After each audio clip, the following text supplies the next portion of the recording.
So we are reading from Sri Chaitanya Charitamrita Adi Leela chapter 3, entitled The Reasons for the Descent of Gauranga Mahaprabhu.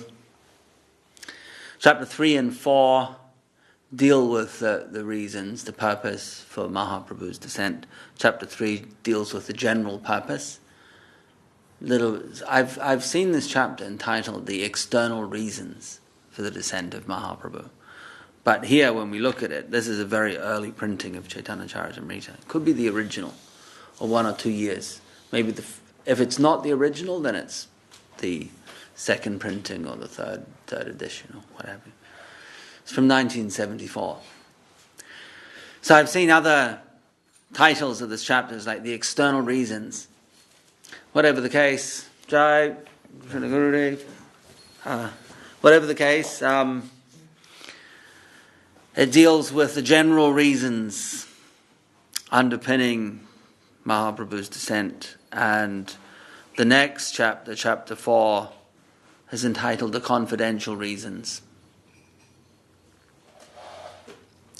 And as we know, that does reflect the two broad categories of Mahaprabhu's descent. The two broad categories that are the reasons for Mahaprabhu's descent.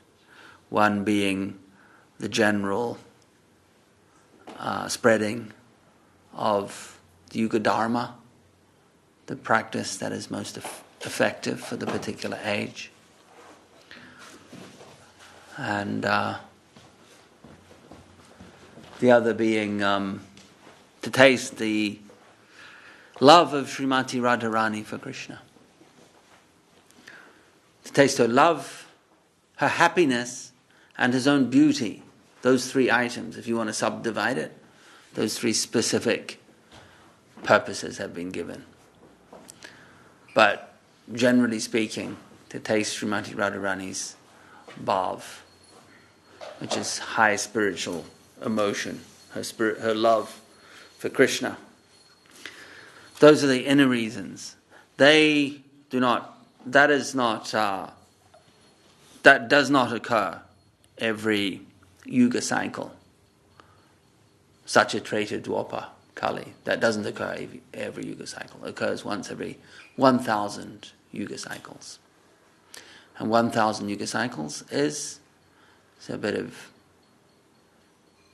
Vedic timekeeping. 1,000 yuga cycles is a day of Brahma. 4.32 billion years. So that is how often Mahaprabhu descends in full, what is known as Swayam Bhagavan. Otherwise, every yuga cycle, which is 1,000th of 4.32 billion, which is 4.32 million, right? 1,000th, 4.32 million. Then he appears as the Kali Yuga avatar known as Gaura Narayan to spread Sankirtan, but not to taste the high Mahabhav of Srimati Radharani and not to distribute that. Of course, if he's not tasting it, he's not distributing it. So the reasons for Mahaprabhu's descent, described here in chapter 3 and the next chapter, chapter 4, deal with the special Swayam Bhagavan descent. Mahaprabhu that appears once every day of Brahma. So we will resume from text.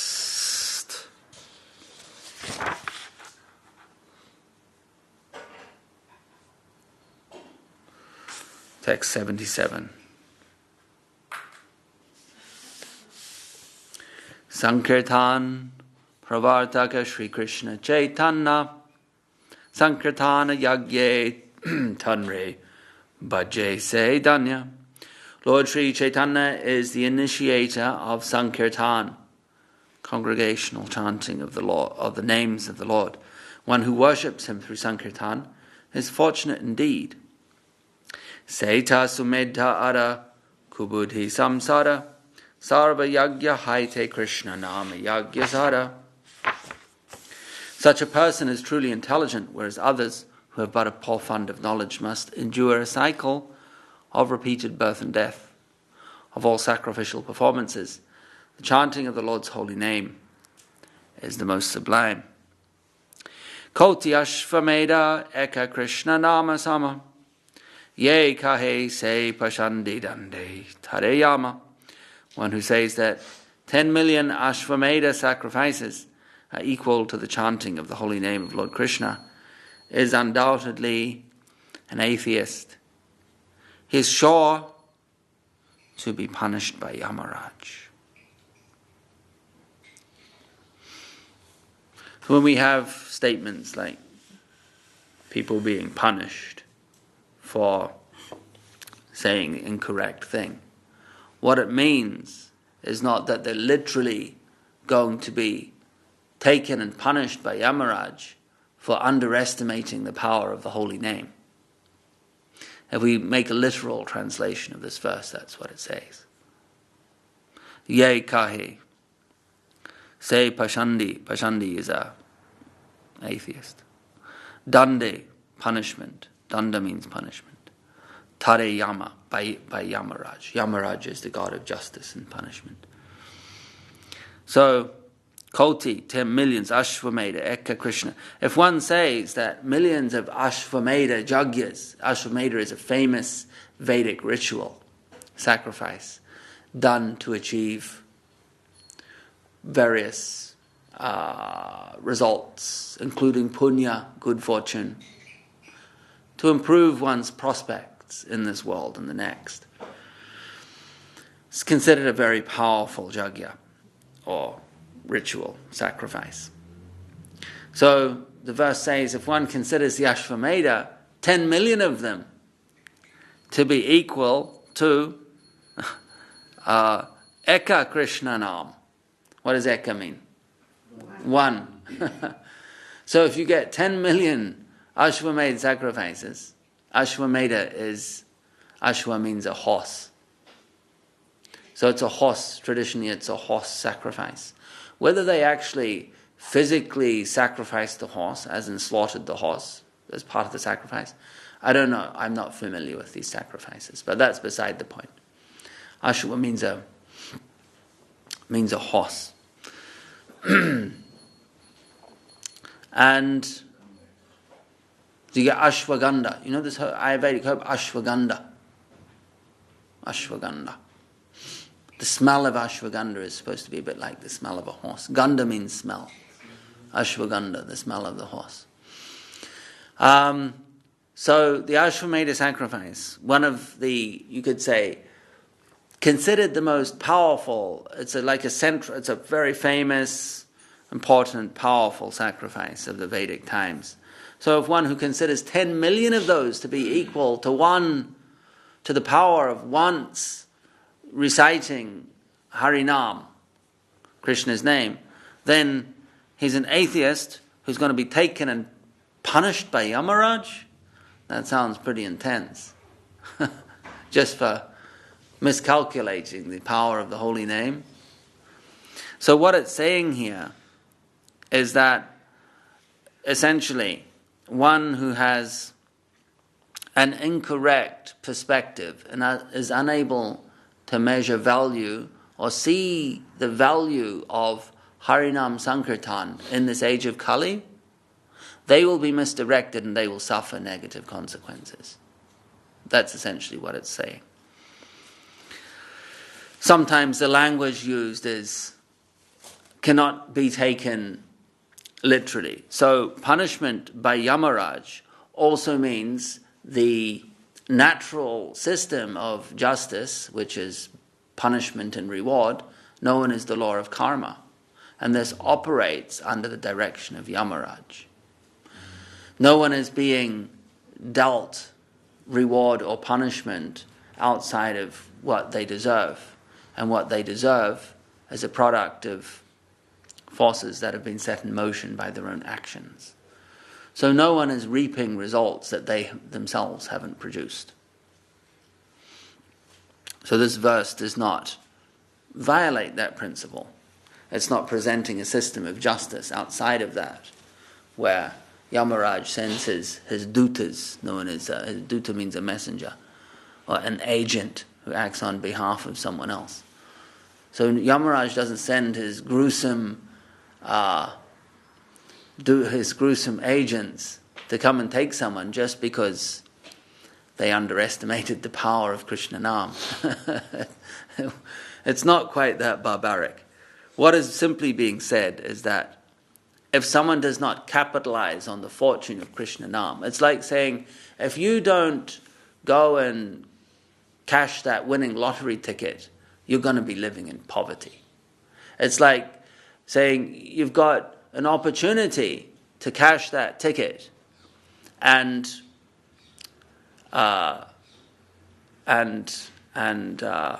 bring colossal wealth into your life, that the contrast that you will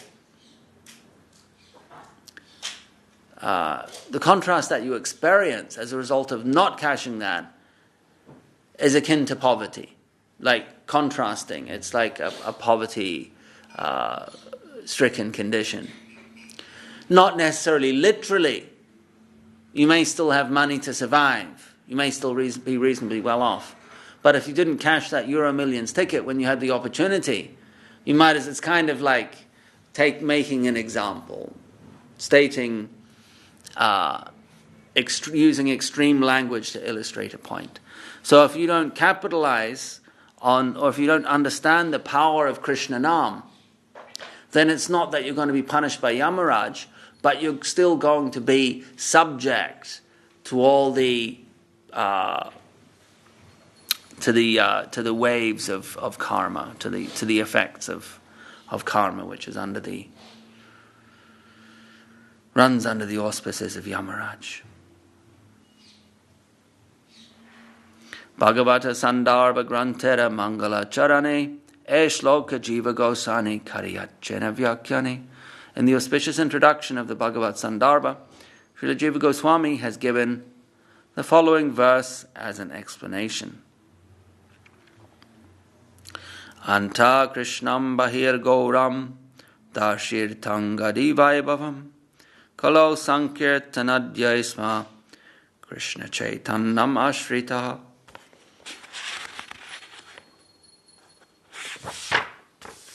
I take shelter of Lord Sri Krishna Chaitanya Mahaprabhu, who is outwardly of a fair complexion but is inwardly Krishna himself. In this age of Kali, he displays his expansions by performing congregational chanting of the holy name of the Lord.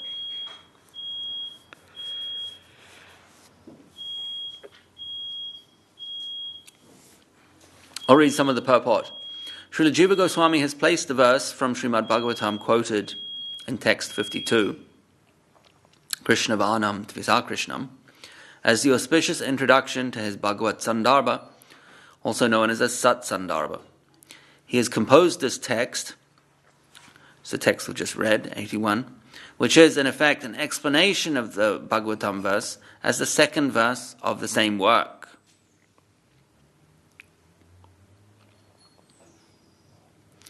The verse from Srimad Bhagavatam was enunciated by Caravaggio, one of the 9 great sages, and is elaborately explained by the Sarva Samvadini,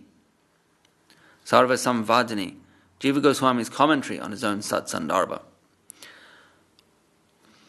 Antaha Krishna refers to one who is always thinking of Krishna. This attitude is a predominant feature of Srimati Radharani. Even though many devotees always think of Krishna, none can surpass the gopis, among whom Radharani is the leader in thinking of Krishna. Radharani's Krishna consciousness surpasses that of all other devotees. Lord Chaitanya accepted the position of Srimati Radharani to understand Krishna, therefore he was always thinking of Krishna in the same way as Radharani. By thinking of Lord Krishna, he always overlapped Krishna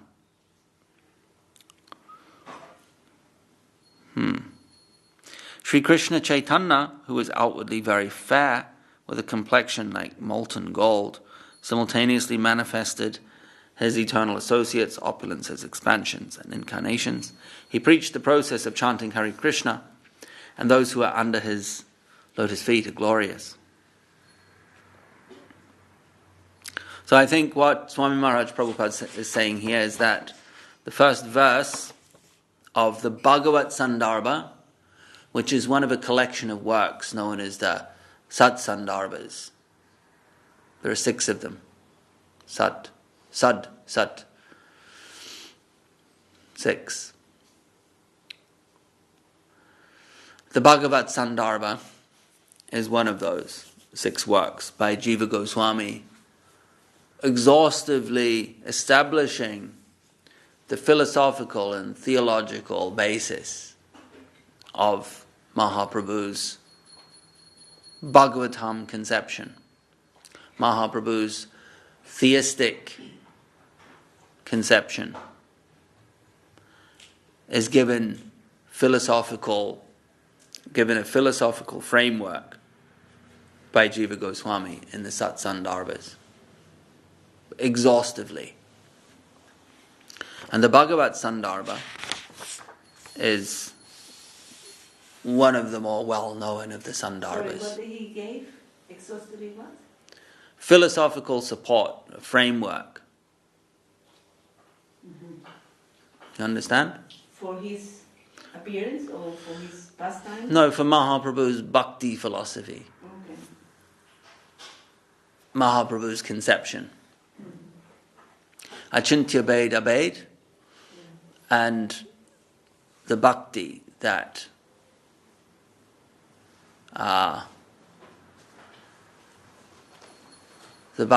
is intrinsic to that tattva, Achintya Bhed Abhed, simultaneously one and different.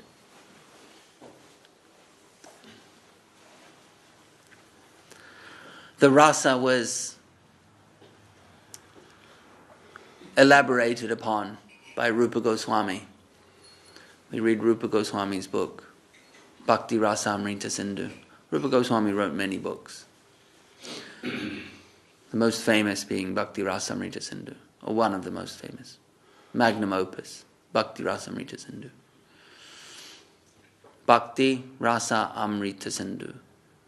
Sindhu is an ocean. Rasa Amrita, the nectar of rasa, the taste and relationships. So, the ocean of nectarian devotion, something like that. Translated very concisely, you could say, by Prabhupada, the nectar of devotion. So, that's an extremely concise translation of the word, the title, Bhakti Rasamrita Sindhu. It leaves out the Sindhu bit. Sindhu means ocean. So you can say the ocean of the nectar of devotion. Or the nectarian devotional ocean. Something like that. So this is all the science of rasa tattva. But rasa tattva itself does not have so much of a philosophical component. So in order to protect the science of rasa, give it support, to establish it, to ensure that it's not disrespected by the Pandit community, to show how it's supported in the Vedas, how it has Siddhantic validity. Jiva Goswami composed the Sat Sandarbhas to provide an exhaustive philosophical, theological framework to support and protect the rasa literatures of Rupa Goswami, which of course come from Gauranga Mahaprabhu. So that was the chief role of Jiva Goswami, to protect the conception of Mahaprabhu as it was passed down through Rup Sanatan.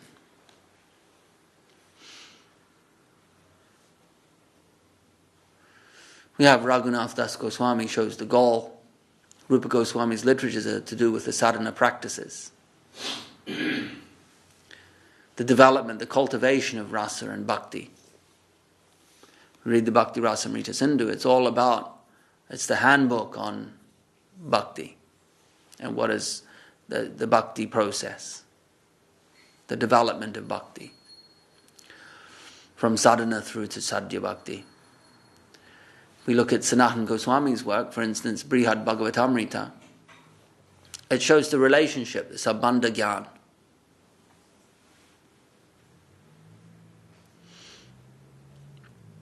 And Jiva Goswami's works protect those conceptions,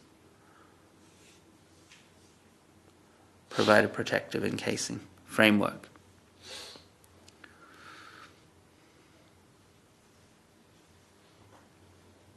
Upa Puraneha Shuni Shri Krishna Vachana Kripakari Vyasa Prati Kariyachena Katana. In the Upa Puranas, we hear Sri Krishna showing his mercy to Vyasadeva by speaking to him as follows: Aham eva kvachid brahman sanyasashram ashritaha hari bhaktim grahayami kalo papahatan naran. O learned Brahmana, sometimes I accept the renounced order of life to induce the fallen people of the age of Kali to accept devotional service to the Lord. Bhagavat Bharata Shastra Agama Purana Chaitanya Krishna Avatare Prakata Pramana. Srimad Bhagavatam, Mahabharat, the Puranas and other Vedic literatures all give evidence to prove that Lord Sri Krishna Chaitanya Mahaprabhu is the incarnation of Krishna. Pratyakshe Dekaha Dekhaha Nana Prakata Prabhava Alokika Karma Alokika Anubhava. One can also directly see Lord Chaitanya's manifest influence in his uncommon deeds and uncommon Krishna conscious realization.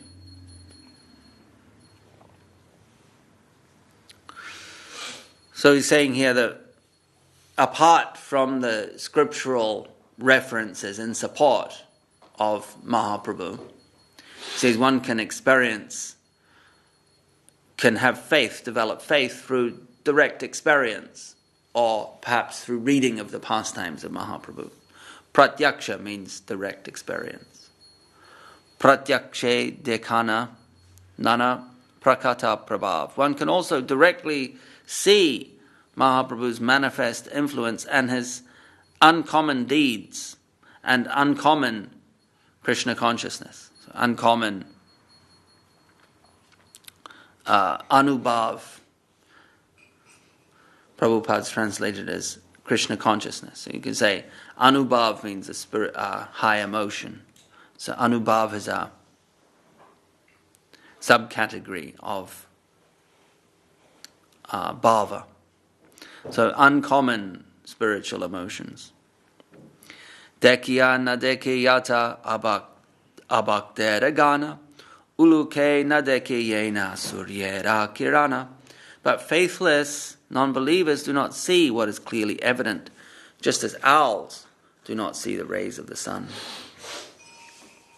It's making the point that ignorance tends to protect itself. Those who do not want to see something often do not see it.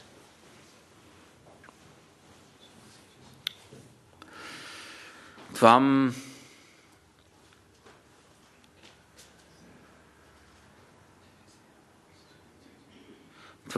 Shila Rupa Charite Parama Prakrishtai Satvina Satvikataya Prabalaischa Shastre Prakyata Daiva Paramartha Vidammataischa Navai Sura Prakritya Prabhavanti Bodhim. Oh my Lord, those influenced by demoniac principles cannot realize you, although you are clearly the supreme by dint of your exalted activities, forms, character, and uncommon power, which are confirmed by all the revealed scriptures, and the quality of goodness and the celebrated transcendentalist and divine nature. It's a bit of a long one.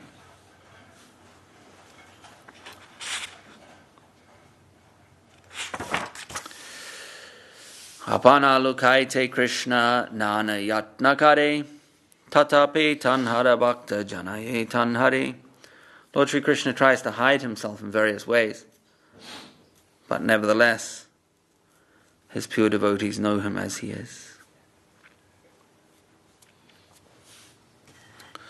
Ulangita trividha simha samastiyas samatishai sambhavanam tava parivradima svabhavam maya balena bhavatapi niguyamanam pashyanti kachid manishabdvadananya bhavaha. And my Lord,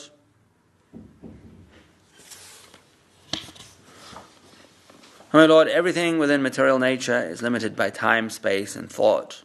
Your characteristics, however, being unequaled and unsurpassed, are always transcendental to such limitations.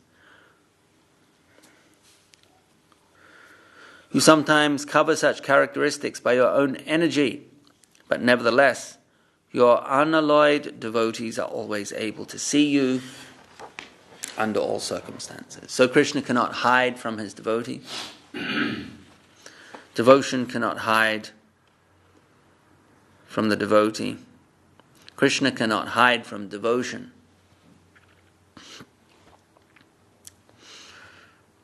In connection with this principle, the point is made that a sincere devotee can recognize the Guru regardless of the form that the Guru descends in.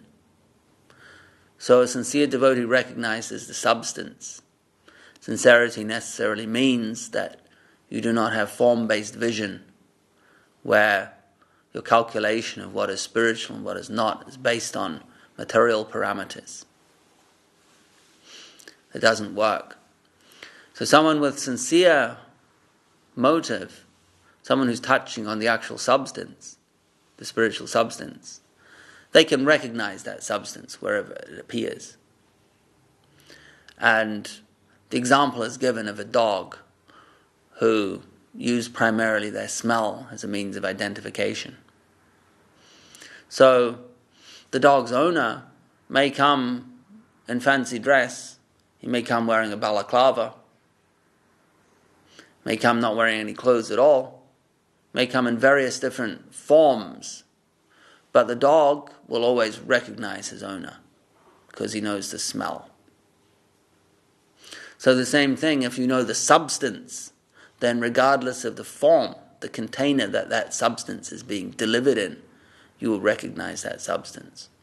And conversely, if the form looks like it may contain substance, but it doesn't, then if you know how to detect substance, you will realize that it's fake. You'll realize that it's only form-based. So sincerity protects you from being cheated and ensures that regardless of the covering, regardless of the form, you will be able to recognize the spiritual substance wherever it appears. And this is absolutely crucial if one wants to make progress on the spiritual path. Because wherever one finds the real substance, they have to make an effort to immediately go and capitalize on that opportunity wherever it is to be found. We have the verse, this point is given by Rupa Goswami.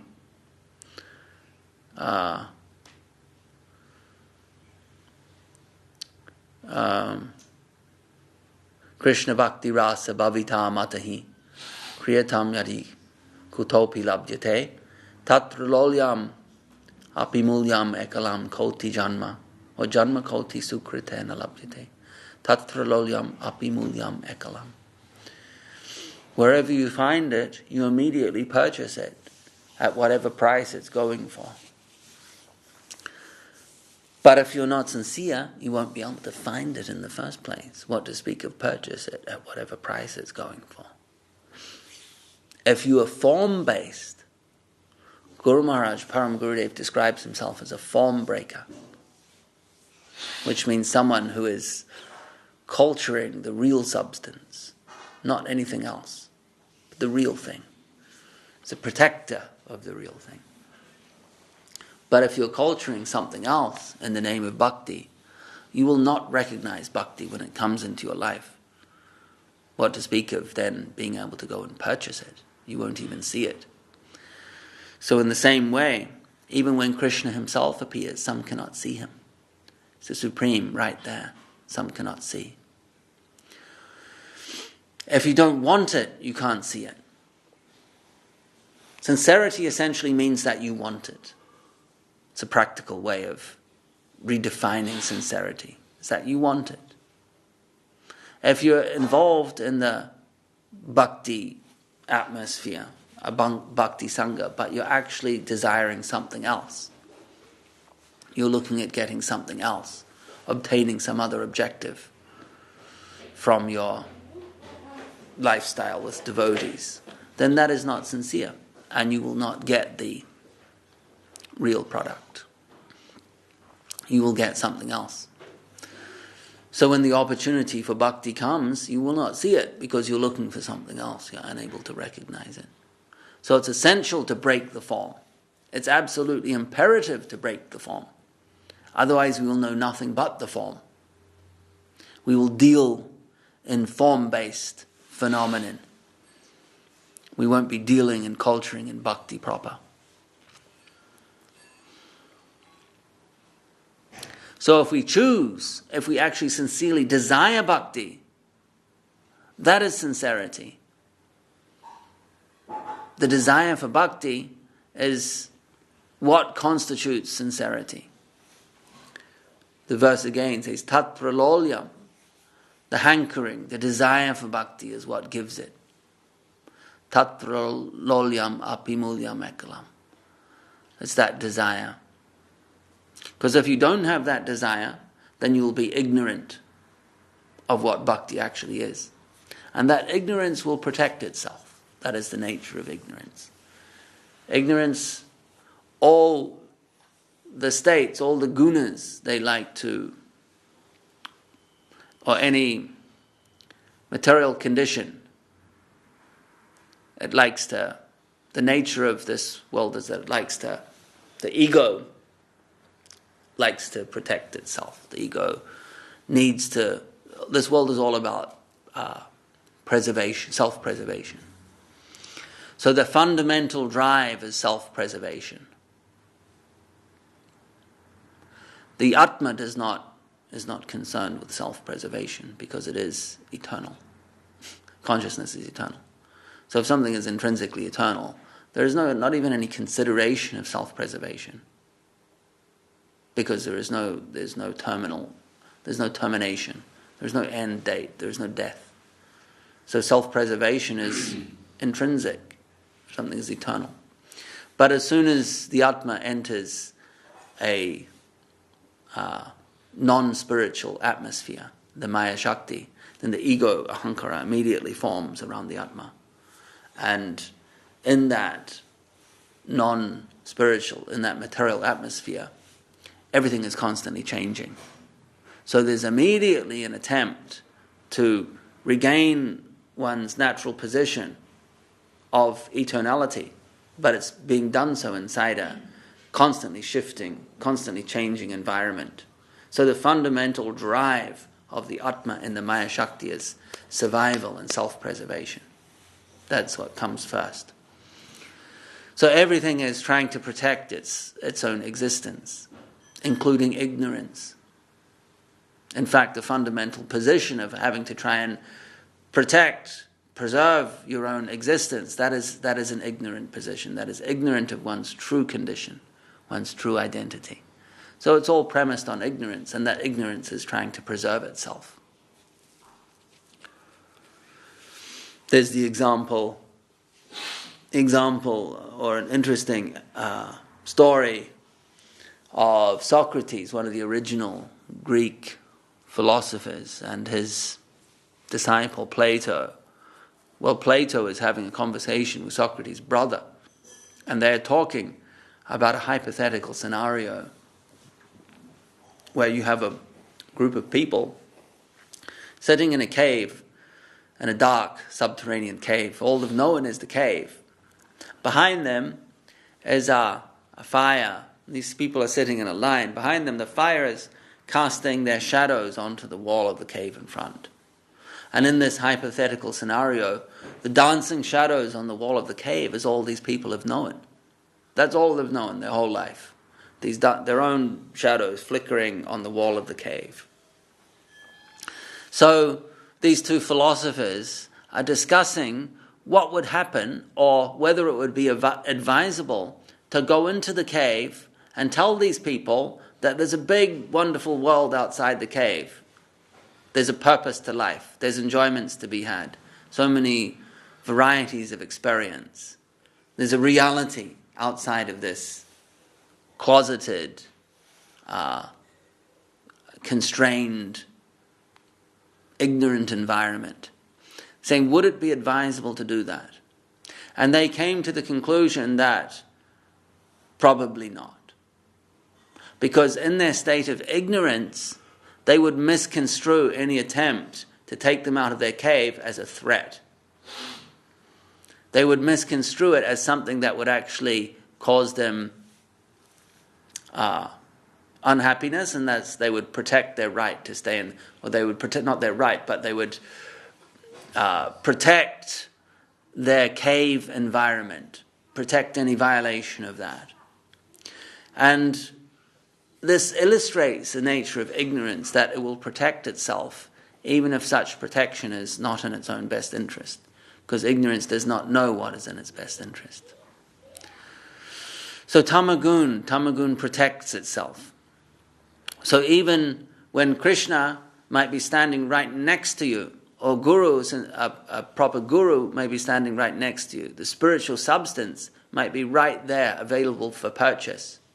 But if you are in a state of ignorance, and there's varying degrees of ignorance, if you're not actually desiring Krishna consciousness, then you will fail to capitalize on that, because your ignorance will be protecting itself.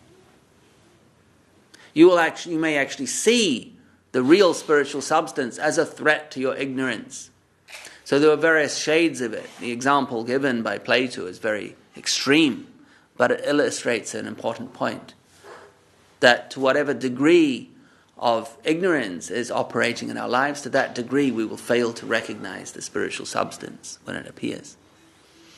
Just as people fail to see the Supreme Lord. If he's sitting right next to them, they fail to see it. Gurudev used to recount the story of Indra when he was cursed to inhabit the body of a pig for a period of time. And when the time came for his liberation from the pig's body, Brahma came to Indra, who by this time had a pig wife and pig children, a pig family. And Brahma said, I've come to emancipate you from your pig's body. Now return to your proper position as the king of paradise. And Indra in the pig's body is going, go away. You've come to ruin my happy family. You've come to kill us all, I know. So that's the nature of ignorance, is it actually fights for its right to protect its suffering. That is you could say, the dual burden of ignorance. There's a condition that psychologists know called Dunning-Kruger. It's a psychological syndrome where someone overestimates their abilities. In other words, they're ignorant of their true ability or their lack of true ability. They markedly overestimate their abilities, but they fail to see that they're overestimating their abilities.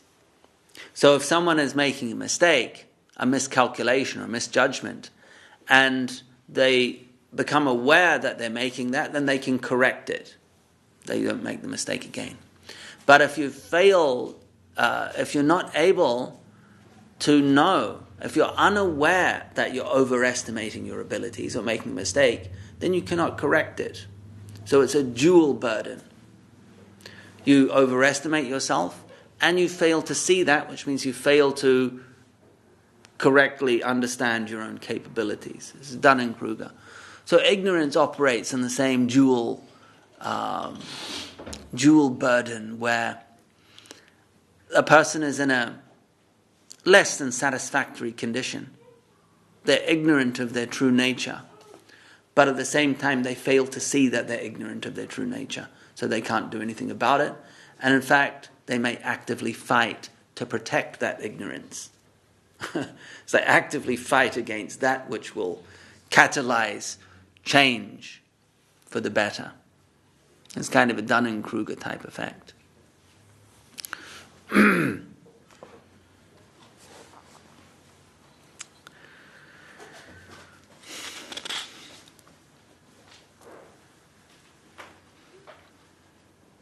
Anyway, the point made here is that devotees are able to recognize the Lord in all circumstances. Purport: this verse is also quoted from the Stotra Ratna of Yamunacharya. Yamunacharya is the guru of Madhva or Ramanuja? Ramanuja. Maybe we can Google that. I should know. It's Ramanuja. Yeah, here we go. The purport before says it. This is a verse from Stotra Ratna of Yamunacharya, the spiritual master of Ramanuja.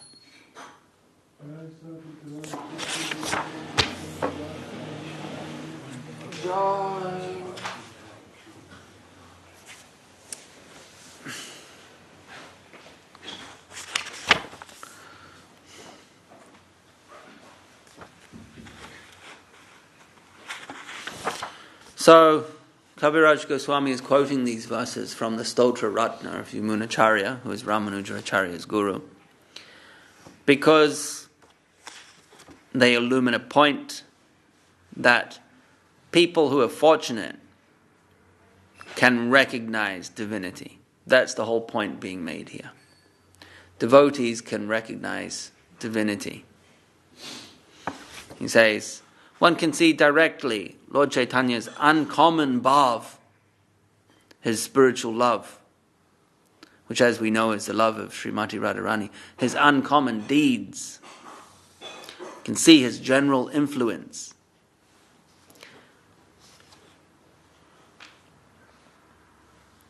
And then, but people who have no faith, in other words, people from a place of ignorance are not able to see that. And in support of this, he quotes two verses from the Stotra Ratna. Those who are covered by ignorance, who have other desires that are not related to their ultimate spiritual well-being, cannot recognize the Supreme. And the converse, that those who are unalloyed devotees, meaning there's no other desires which cause ignorance. So those who are free from other desires, they were easily able to recognize divinity in all circumstances, which means regardless of the covering, regardless of the package that divinity appears in. All right, we'll finish there. Read a little from Devotional Treasure Chest by Srila Bhakti Rakshak Dev Goswami Maharaj. Chapter 12. Real selflessness is not shown in the conception of renunciation, which is only a mere withdrawal from the negative side. But there is a positive side of divinity, self-giving, and self-giving to the extreme will go to Krishna, the autocrat. He will absorb everything. He is the only enjoyer. Our Guru Maharaj in his famous poetry wrote, Dushtamana tumi keshara Vaishnav. That is the heading of the poem written by our Guru Maharaj, Srila Bhaktisiddhanta Saraswati Thakur. O wicked mind, how can you think that you are a Vaishnav proper? There he has written, Kaminir Kama Nahe Tava Dharma Tahar Marika Kevala Yadava. The enjoyment, the pleasure that one gets from the association of ladies should only be desired for Krishna and no one else. One gentleman came to inquire, what do you mean by this expression? Our Guru Maharaj answered, but what I mean there is clear. The man responded, then what is our position? You have no position. A clear answer. None are to enjoy but Krishna. That is reserved for him only. That is the Krishna conception. Also in Vaikuntha, the tendency to be subservient prevails, although not so much as in Krishna Leela. In other words, there's not as much sacrifice as in Krishna Leela. There are three things. Narayan is the master of Kanak, money, wealth, Aishwarya. All wealth, energy belongs to Narayan. Second, all Pratishta, the credit, is the property of Gurudev, Baladev, Radharani. And third, all pleasure is reserved only for Krishna. It is very hard to crack the nut to understand these three things. But when we do, we can come to realize our position. If these three things are reserved for these three principal entities of the highest order, then what is our position? Where are we? And who are we? Our position is secondary in the objective side. With our wealth, we may be suppliers to Krishna.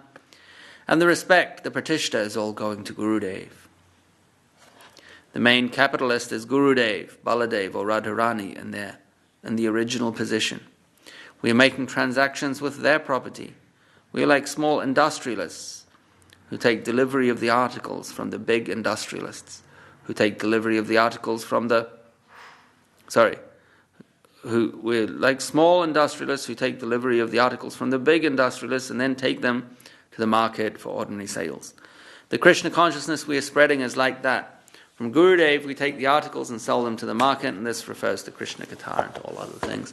Jai Srila Bhakti Rakshak Sri Thadev Goswami Maharaj Ki Jai, Srila Bhakti Sundar Govinda Dev Goswami Maharaj Ki Jai. Hari Hare Nama Krishna Yadavaya Namaha. Yadavaya Madhavaya Keshavaya Namaha. Gopala Govinda Ram Sri Madhusudan.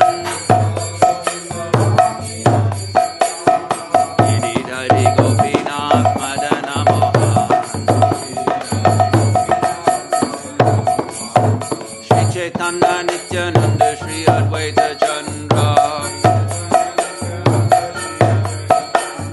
Dada Dada Shri Sari Gaura Bhakta Vrinda Jai Rupa Sanatan Bhatta Raghunatha Shri Jiva Gopal Bhatta Das Raghunatha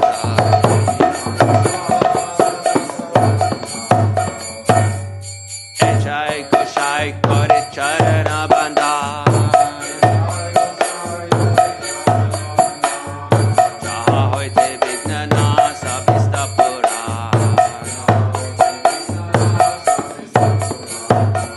Jai Goshai Anamuni Dhanrata Ansavara Parare Numura Panchara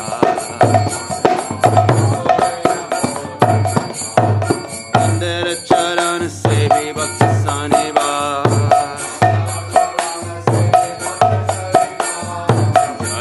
Janame Mora Eya Vilas Echai Koshai Jame Prache Koilobas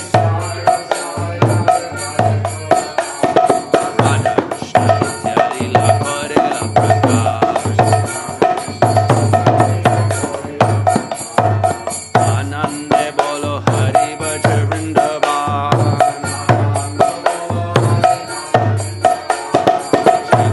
Krishna Parima Jai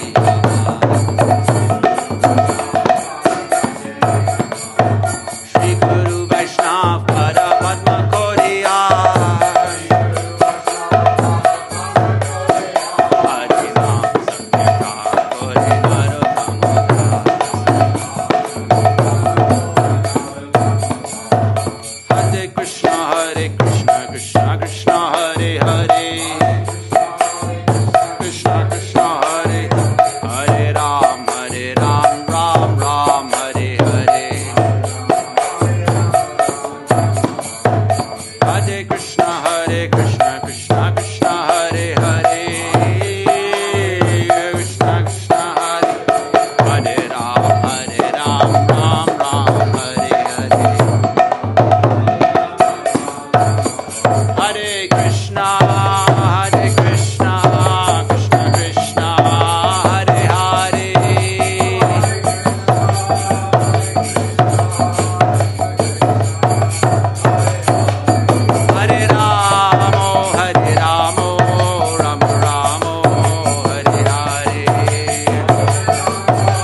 Jai Sabharikara Shri Guru Gauranga Sundar Radha Giri Thariju ki Jai, Jai Vishnu Pachula Bhakti Sundar Govinda Dev Goswami Maharaj ki Jai, Jai Vishnu Pachula Bhakti Rakha Shrita Dev Goswami Maharaj ki Jai, Bhagavan Srila Bhakti Saranta Saraswati Thakur Prabhupada ki Jai, Shri Ruknu Guru Varg ki Jai, Namachaja Srila Haridas Thakur ki Jai, Vishwavaranya Srila Esi Bhakti Vedanta Swami Maharaj Prabhupada ki Jai, Veda Vaishnava Mandala ki Jai, Samaveda Bhakti Vrinda ki Jai, Sri Chaitanya Saraswati Mat ki Jai, Sri Chaitanya Saraswati London ki Jai, Nitai Go Premanandi Hari